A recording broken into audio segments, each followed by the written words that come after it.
to my not so medieval kitchen. I'm Angelina, and together with Evert I prepared a menu for you called A Homely Feast. Today's recipe is a cherry pottage.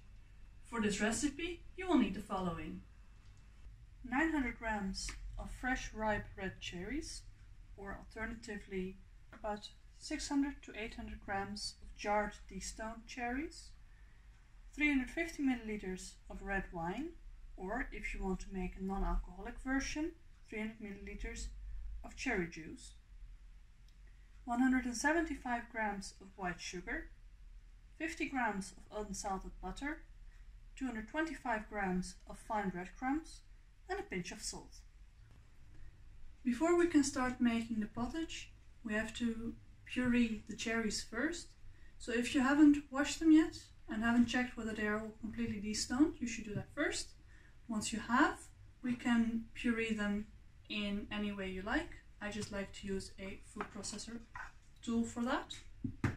I'm sure with a potato masher or a fork you can also get a long way.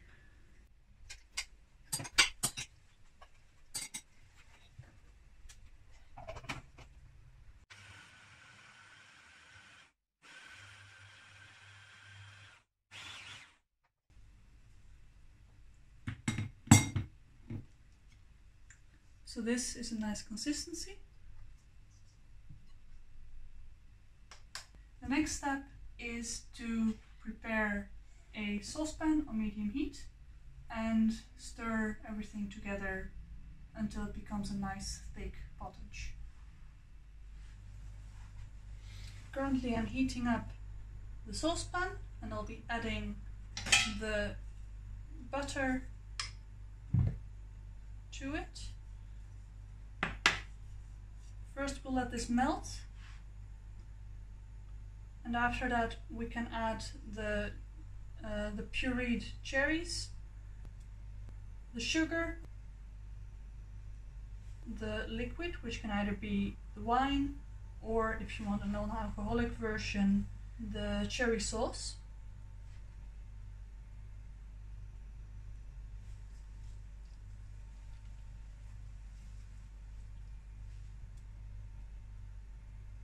Pinch of salt,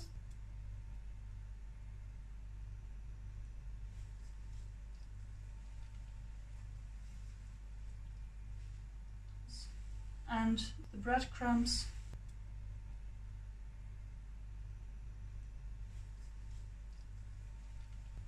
the mixing can take about 15 to 20 minutes in total once everything is combined in a pan. And you want to stir it into a very thick puree.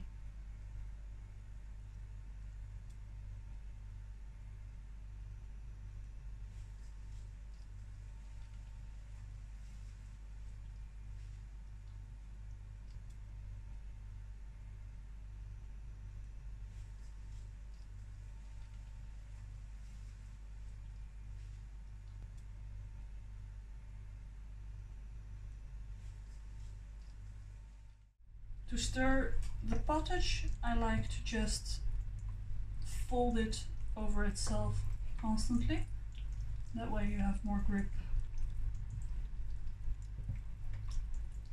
This way of stirring also helps to make sure that the pottage isn't getting stuck to the bottom of the pan.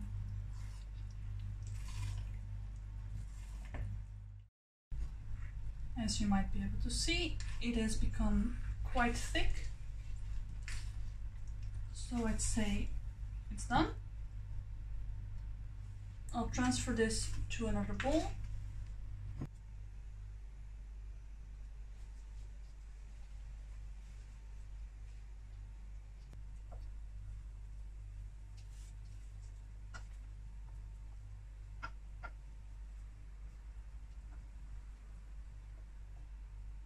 Now we've transferred it to a bowl.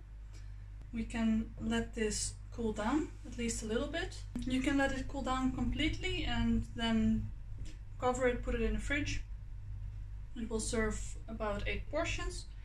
Or you can store it into jars that have been properly sterilized and keep it in the fridge for about 2 weeks, being able to eat from it whenever you want. so long as you close the lid again properly and leave everything clean. I hope you'll enjoy the recipe and thank you for watching.